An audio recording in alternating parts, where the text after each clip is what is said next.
The thing about customer service, in order to drive it, it's making sure you know what you're driving for. It's making sure that you know what it is you're trying to accomplish. I would be willing to bet that there's not anybody in this room that doesn't value customer experience, or you wouldn't be here. You don't value customer service, and you probably don't try really hard to deliver good stuff. But when it comes to raising the bar, a lot of times we say, we want to raise the bar, but we don't know what that looks like. There's a lot of times that in our company that we'll sit down across from a client or somebody that wants to do it, and they will say, what would you like? And they'll say, well, you know what, we want to take our customer service to the next level. We say, awesome, what's that look like? And then they don't have an answer. Well, we just want it to be better. Okay, what's that look like? And there's no target in there. There's nothing to shoot for. We all want to be better, we just don't know what it is. And part of the problem is that over the years, there's been a lot of mythology around customer service. There's a lot of sort of those general sayings that we all throw out about customer service. And when you look at them really deeply, they don't actually tell you very much. Some of the types of myths that we hear about customer service are, customer service is common sense. Nothing could be further from the truth. Or actually, in fairness, it's not that simple. When you think about common sense, really, what is common sense? One person's common sense isn't the same as the next person. Because each of us have a different journey. Each of us are in a different place in our lives in terms of what creates common sense. So if you have a server that's given some food to a member, for example, and the member takes a look at it and there's some cheese and there's mold all over the cheese. You might say, why didn't you comp the person's meal, for heaven's sakes? That would just be common sense to you, perhaps. But it may not be common sense to the server who in their last job did comp a meal and got fired for it.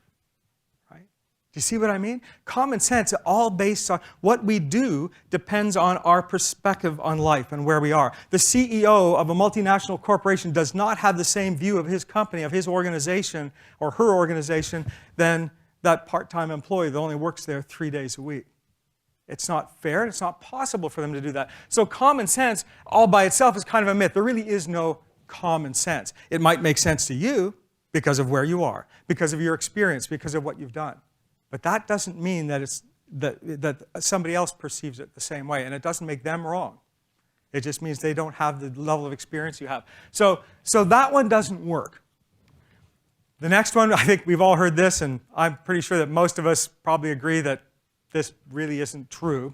The customer's always right. Customer's not always right, are they? Of course they're not. I mean, sometimes the customer can be profoundly wrong. But I think we all understand the intent of the statement, don't we? We understand the intent of when we say the customer's always right, but that's another myth. And yet we try to drive organizations based on that. And that won't work. The other one that we hear a lot is that we should treat customers the way we like to be treated. And again, on the surface, it sounds good. It sounds fair. But does everybody like to be treated the same way? No. Some people would like you to be their expert, where you can just make a firm recommendation and say, this is what you need. That's what they want. Some people want you to be more consultative. They want you to be an advisor, where you can say, here's 3 or 4 options. Pick the one that you think is best. Some people prefer that. Some people just prefer a facilitator. You can say, here's a whole range of stuff.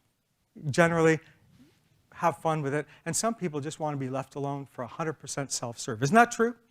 We see that. So we can't treat customers the way we want to be treated, because that won't work for everybody. And yet you understand the intent behind it. It's not that when people say that, the intent is right, but it's not something that you can use to guide your business philosophy. The last one, and this is one that we hear a lot, is we always want to exceed our customers' expectations. And again, on the surface, it sounds awesome. It sounds like, yes, what a great goal to have. But is that realistic? Is it sustainable? Well, it's not, because if my expectation is here, and then all of a sudden you deliver this, what's my expectation the next time I come in? It's going to be here. So now you're going to deliver this. It's going to be there. And then after a while, it's just not sustainable anymore, is it? So all of these things don't work. So what does it take? What does it take to get people to talk about you? If you decide you want to improve the customer experience in your clubs, What do we need to focus on to get it there? And that's where the research comes in.